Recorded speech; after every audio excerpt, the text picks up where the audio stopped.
Sit tight, my friends, as I weave a tale of magic and night.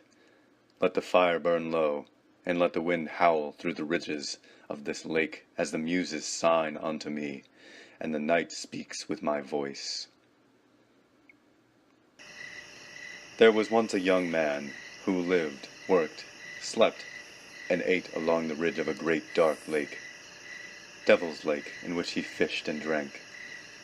He was a wild man, in harmony with nature, loving all things in nature, alive or otherwise. But nature was not in harmony with him. The man lived in peace with the world for many years, each day and night the same as the last. But one night was different. The day was normal for the man, and the sun set, just as it had for millennia before. The night settled in, and the wind whispered through the trees. All was at peace, for a time. And the moon rose, a bright eye high above the earth. But the moon, this night, was different. It glowed orange. The young man sat high on the cliff above Devil's Lake, and watched with trepidation as this new moon rose. He knew the orange moon was a natural occurrence, but this was not a natural day. This day was Hallows Eve, when the veil between the world and the next was thinnest. The ominous moon bearing down on him did not ease his fear. The moon appeared to have a face, and it watched and waited. The tall ridge of stone over the lake seemed to glow with the light of the moon, sparkling like a sheet of frosted glass. The ground below the man trembled slightly. Something was coming, he knew, but he did not know what. And for the first time in his life, he was truly afraid of the dark. The lake below shimmered, still as the sky above, and placidly reflected the trees around it. But there was still a ripple in the water. Something below the lake moved. The reflections of the trees and the moon far overhead broke into shards of glass, and the wind stopped humming. Everything was silent as the water broke. Impossibly slowly, something appeared to be rising out of the water.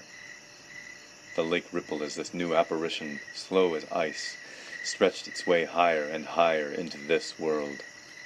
What undulated out of the water was, at first, nothing but a single tentacle, sharpened into a spear at its tip. It was red like fire, and spotted with dark blotches of night. It wiggled slowly, quietly, almost unnoticeably as it slid between worlds. It shimmered in the moonlight. But there was some unmistakably offset quality about it. Something not of this world, and it most certainly wasn't. The man quaked, watching this monstrosity carefully. He had never seen anything like this before, but this was Hallows Eve. He prepared himself for what else might appear above the water, fastening himself in a protective leather suit and wielding a heavy stone axe. But even with his weapon, a feeling of deep dread settled in the pit of his stomach, and he waited. Eventually, after what felt like weeks, the young man saw something more substantial than a tentacle float out of the water. It was, at first, nothing more than a red lump, as it was at the base of the tentacle.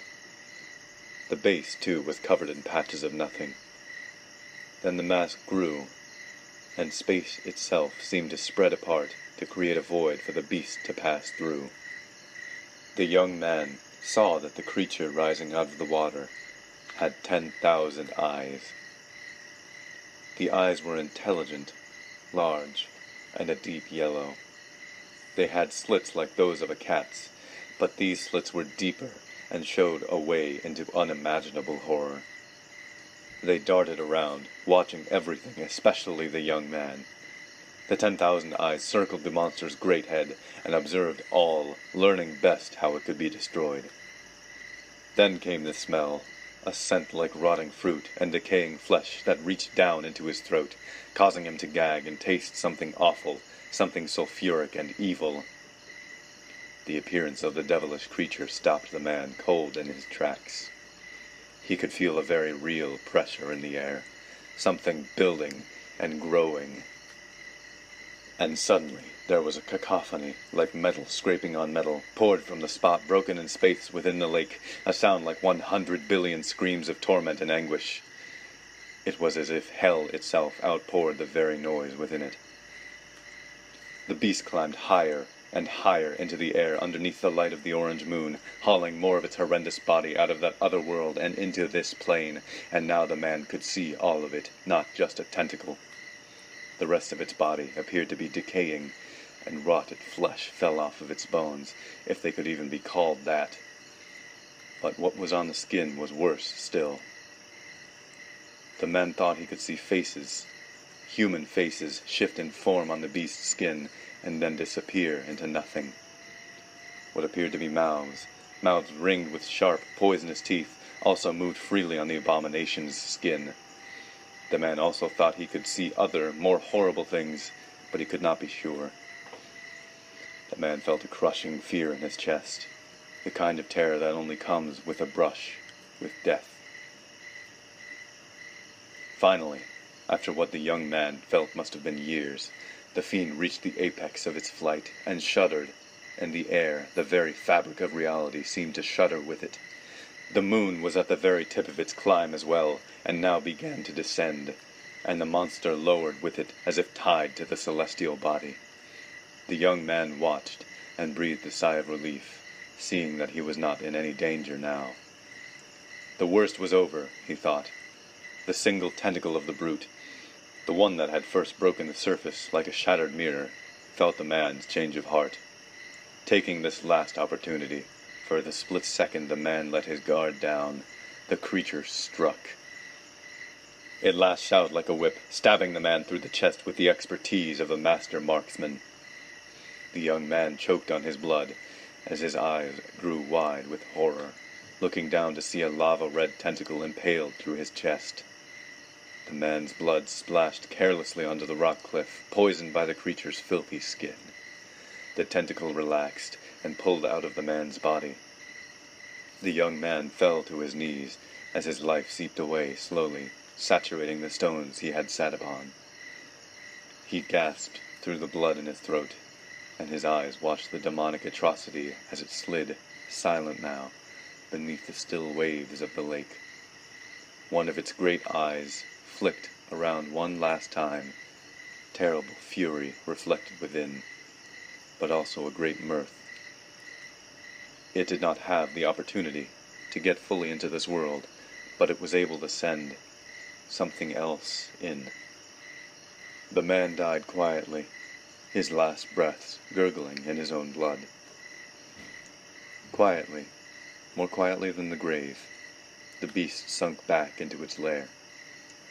But, in its last moments in the world above, it watched its handiwork come to life, and it laughed a deep, evil laugh. The blood of its victims slowly began to gather in one spot, like a ghastly bubble. The gory mass of poisoned blood grew and swelled until it finally burst with a single, definitive blast.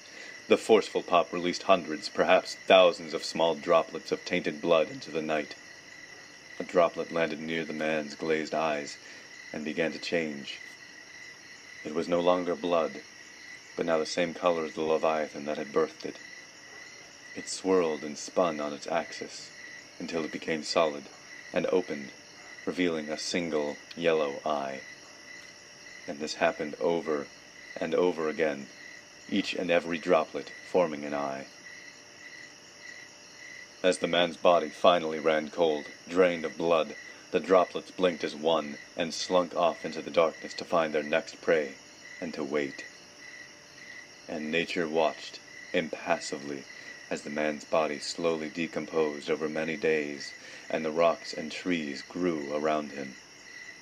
He became a part of the earth that he loved so much. But the same cannot be said about his blood. That is a different story. It is said that, sometimes, on some nights when the moon is full, if one stands in just the right spot on the cliff at Devil's Lake, one can see a ripple when no wind has blown. The lake quivers, as if something massive beneath its surface is waiting, watching for an opportunity to surface. And on some Hallows Eves, when the orange moon coincides with that dreaded night, it is spoken that one can see a red tentacle rise from the water to this very day, patiently awaiting a new chance to stretch into this world. The times haven't been right yet, but someday they will. It's only a matter of waiting. And it is always a matter of waiting. The blood and the beast are patient. The eyes are growing in number as they find more sources of nourishment. Just how many there are today is impossible to tell, and they're too small to ever be noticed, the size of a drop of blood, but more dangerous than any weapon.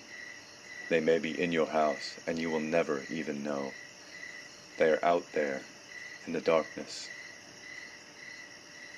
The young man died alone on the ridge, and the earth reclaimed his body as its own. No one has spoken of him since, but all this has been recorded faithfully by the omnipresent night, the watchers in the darkness. And all this I can tell you, but let it be a warning. The night does you no harm. Do not be afraid of the dark. Be afraid of what lurks within it.